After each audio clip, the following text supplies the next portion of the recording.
We are starting with determinant. तो हमें x की वैल्यू निकालनी है और हमें गिवन है कि ये जो मैट्रिक्स है ये सिंगुलर है।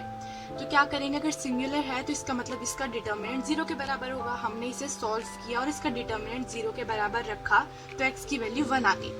सेकेंड क्वेश्चन में पूछा है कि इनमें से कौन सी मैट्रिक्स नॉन सिंगुलर है। हमने पहली वाली मैट्रिक्स का डिटर्मिनेंट निकाला, वो 0 आया। 0 आया मतलब वो सिंगुलर मैट्रिक्स है। वैसे ही अब सेकेंड वाली मैट्रिक्स का भी डिटर्मिनेंट निकालते हैं। हमने सेकेंड वाली मैट्रिक्स का डिटर्मिनेंट निकाला तो ये 40 आया। 40 आया इसका मतलब 0 तो है नहीं, तो इसका मतलब ये वाली मैट्रिक्स नॉन सिंगुलर है। तो अकॉर्डिंग टू सेकेंड क्वेश्चन जो सेकेंड वाला पार्ट है वो मैट्रिक्स नॉन सिंगुलर होगी। अब थर्ड वाले में हमें मैट्रिक्स का एडजॉइंट निकालना है। अब थर्ड क्वेश्चन में क्या कह रहा है कि इसका एडजॉइंट निकालो। अब एडजॉइंट क्या, जब हम लोग 2/2 की मैट्रिक्स लेते हैं उसका एडजॉइंट कैसे निकलता है, प्रिंसिपल डायगोनल तो चेंज हो जाता है और जो नॉन प्रिंसिपल डायगोनल होता है इसके सिर्फ साइन चेंज होते हैं। तो हमने क्या किया, 3 2 इन्हें इंटरचेंज कर दिया और इन दोनों के बस साइन चेंज कर दिया। इधर -1 था +1 हो गया, इधर 4 था -4 हो गया। वैसे इस 2/2 मैट्रिक्स के लिए क्या होगा, ये दोनों तो इंटरचेंज हो जाएंगे और इसका साइन लग जाएगा। 0 पे तो कोई साइन होगा नहीं क्योंकि 0 पे तो कोई फर्क नहीं पड़ता, नेगेटिव पर 0 तो होता नहीं। इसका मतलब 2 और 0 हो जाएगा। प्रिंसिपल डायगोनल क्या हो जाएगा, -5 3 0 और 2। तो ये हो गया इस मैट्रिक्स का एडजॉइंट। में कह रहा है कि k की वैल्यू निकालो अगर इस मैट्रिक्स का कोई भी इनवर्स नहीं है। इनवर्स नहीं है, सीधी सी बात है कि डिटर्मिनेंट जो हमारा होगा वो होगा 0 के बराबर, क्योंकि सिंगुलर मैट्रिक्स का कोई भी इनवर्स नहीं होता। तो अब हम लोग इसका डिटर्मिनेंट निकालते हैं। इसका डिटर्मिनेंट आ जाएगा 0 के बराबर, मतलब 10 - 3k = 0। तो k की वैल्यू क्या आ जाएगी, 10/3। ये हमें निकालनी थी। सेकेंड पार्ट और सॉल्व करते हैं जिसके अंदर हमें a इनवर्स निकालना है। ए इनवर्स कैसे निकालते, पहले हमने निकाल दिया डिटर्मिनेंट। डिटर्मिनेंट की वैल्यू आ गई 1। फिर एडजॉइंट। एडजॉइंट कैसे निकालते हैं, प्रिंसिपल डायगोनल को चेंज करते हैं और नॉन प्रिंसिपल डायगोनल का सिर्फ साइन चेंज होएगा। फिर ए इनवर्स होता है 1/डिटर्मिनेंट ए * एडजॉइंट ऑफ 4। हमने सारी वैल्यूज पुट कर दी तो ये आ गया ए इनवर्स।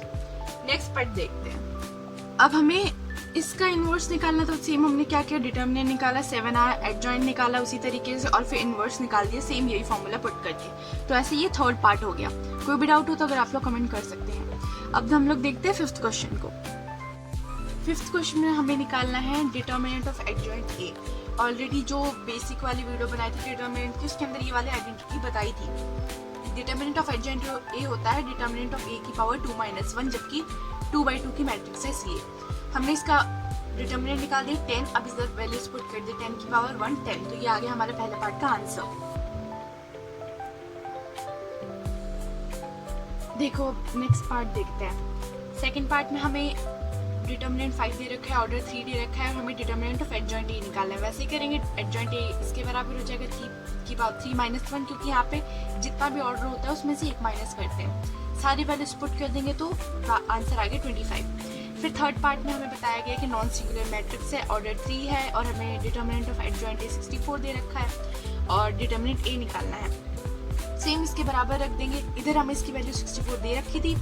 हमने जब इसे सॉल्व किया तो पावर 2 आ गई, दोनों साइड हमने रूट कर दिया। 64 या तो -8 का स्क्वायर होता है तो 8 का स्क्वायर होता है। डिटर्मिनेंट की वैल्यू ये दोनों आ सकती है। नेक्स्ट पार्ट में हमें कहा है कि ऑर्डर 3 है, डिटर्मिनेंट ए दे रखा है -2 और determinant of 3 times of adjoint A की हमें वैल्यू निकालनी है।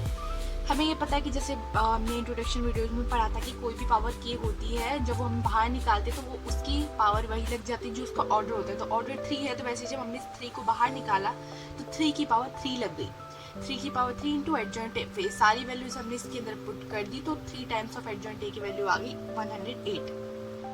फिफ्थ पार्ट में हमें कहा है कि डिटर्मिनेंट ऑफ ए इनवर्स 5 दे रखा है और हमें डिटर्मिनेंट ऑफ ए निकालना है।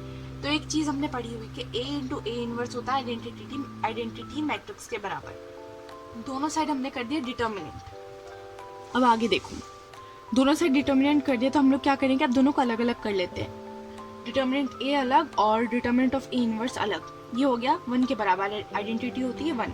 अब हमने क्या कर दिया, इसको नीचे ले गए ए इनवर्स वाले पार्ट को, क्योंकि हमें ये वैल्यू निकालनी है। तो क्या आ गया, डिटर्मिनेंट ए आ गया 1/a इनवर्स और हमें इसकी वैल्यू ऑलरेडी 5 दे रखी थी। तो ये आ गया हमारा डिटर्मिनेंट ऑफ ए की वैल्यू। अब हमें ये वाली मैट्रिक्स दे रखी है, ए इनवर्स हमें इसके बराबर दे रखा है और के की वैल्यू हमें फाइंड करनी है। अब देखो ये वाला क्वेश्चन हमने क्या किया, इसमें निकाल दिया इसका डिटर्मिनेंट 19। एडजॉइंट ऑलरेडी हमने निकाल चुका है तो उसी तरीके से हमने एडजॉइंट निकाला है। ए इनवर्स की वैल्यू होती है 1 over determinant of A into adjoint of A. दोनों वैल्यूज हमने पुट कर दिया। अब इधर नेगेटिव था, हमने इसे क्या कर दिया, साइन अंदर ले गए, तो ये सब हो गए पॉजिटिव। अब ए इनवर्स की वैल्यू होगी 1 ओवर 19 इंटू ए, क्योंकि इधर हमें वैल्यू दे रखी थी कि ए इनवर्स होता है के इंटू ए, तो के तो आ गया ये और ये आ गया ए। अब ए इनवर्स की जगह सीधा ये पुट कर दिया कि A is equals to 1 over 19 into A से ये कट गया, तो के की वैल्यू आ गई 1 ओवर 19।